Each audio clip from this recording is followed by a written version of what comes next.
ডান বাম সহ সব রাজনৈতিক দলকে নিয়ে ঐক্যবদ্ধ আন্দোলন বেগবান করে দ্রুতই সরকারের পতন ঘটানো হবে বলে প্রত্যয় জানিয়েছে বিএনপি।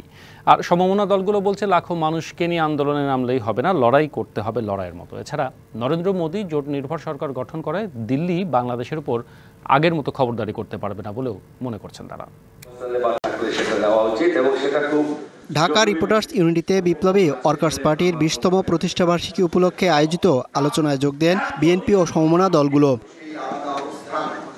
এ সময় বিএনপির সমমনা দলগুলোর নেতারা আন্দোলন করেও সফলতা না পাবার কারণ তুলে ধরেন। আমাদের সাথে 95% বাধবে, কিন্তু এই মানুষগুলো যখন জড়ো হয়েছি, ফখরুল ভাই এখানে আছেন, পাশাপাশি বসে কথা বলছিলাম, পরপর দুইবার সরকার যখন সরাসরি মাঠে নেমেছে তখন এই লাখো মানুষ থাকেনি।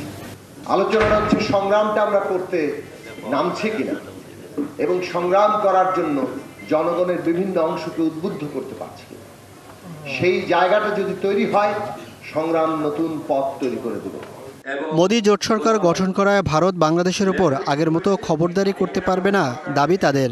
ভারতীয় আধিপত্যবাদ থেকে মুক্ত করার জন্য এই মুহূর্তে বাংলাদেশের ভারত হটাও বাংলাদেশ বাঁচাও স্লোগান নিয়েই গণতন্ত্র পুনরুদ্ধার, ফাঁসিবাদের বিরুদ্ধে আন্দোলন, সেই জায়গায় আমাদের ঝাঁপিয়ে পড়তে হবে। আগের মতো সেই ছড়ি ঘোরানো, বাহাদুরি করা, প্রতিবেশী রাষ্ট্রগুলির উপরে খবরদারি করার ক্ষমতা বহুলাংশে আজ বিলুপ্ত হয়ে গেছে। বিএনপির মহাসচিব বলেন, দেশে ডান বাম সহ সব রাজনৈতিক দল একত্রিত হয়েছে। কেউ বাম চিন্তা, কেউ ডান চিন্তা, সবগুলোকে মিলিয়ে কিন্তু আমরা একটা আন্দোলনে একমত হয়েছি এবং সেই আন্দোলন আমরা শুরু করেছিলাম। সেই আন্দোলন আমাদের এখনো চলছে এবং সেই আন্দোলন নিঃসন্দেহে আরো বেগবান হবে অতি শীঘ্র। সুর একটাই, সুর হচ্ছে যে আমরা এই সরকারকে আর দেখতে চাই না, সরকারকে সরিয়ে জনগণের একটা শাসন আমরা প্রতিষ্ঠা করতে চাই।